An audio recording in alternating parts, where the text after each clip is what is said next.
Let us discuss current domain rule in frequency domain. For this, let's consider two impedances connected in parallel.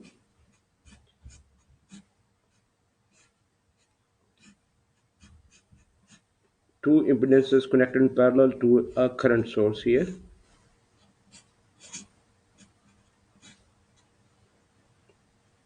So this current source is suppose I. This impedance is Z1, and this impedance is Z2, and current through this impedance is I1, and through this I2, through this is I2, and the total current is I1 here, right? And the voltage drop here suppose is V. So the equivalent impedance is given by 1 over Z1 plus 1 over Z2, and this is equal to Z1, Z2, Z1 plus Z2 here.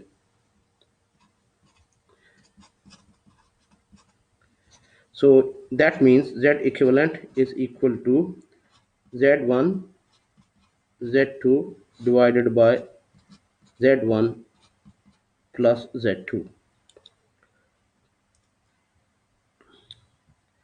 So this is the equivalent impedance of the parallel combination of two impedances Z1 and Z2.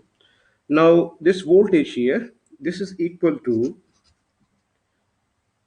I multiplied by Z equivalent, and that is equal to I1 also equal to, yeah, right? This is I multiplied by this Z equivalent, and this is a parallel combination. So the voltage drop here and the voltage drop here is the same as the voltage drop here. So V is equal to I Z equivalent is also equal to I1 multiplied by Z1. Suppose this is V1 and V2, and V1 is equal to V2 is equal to V, right? So I1 multiplied by Z1, and that is equal to I2 multiplied by Z2. So I1 Z1 is equal to I multiplied by Z equivalent. This is Z1 Z2 divided by Z1 plus Z2. So this cancels out here.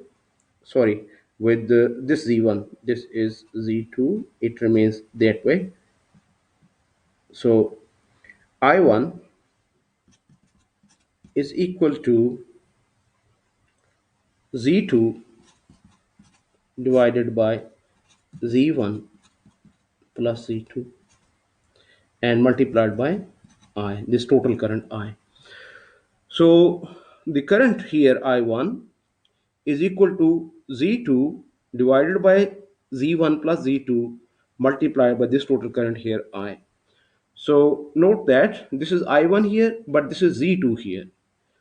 This is in contrast to the voltage division rule, where it is V1 here and it is Z1 here. Z1 divided by Z1 plus Z2 multiplied by V here. So similarly, for I2 Z2, that will be equal to I multiplied by Z equivalent, which is given by Z1 Z2 divided by Z1 plus Z2. So that cancels out here. So I2 bar is equal to Z1 divided by Z1 plus Z2 multiplied by I bar here.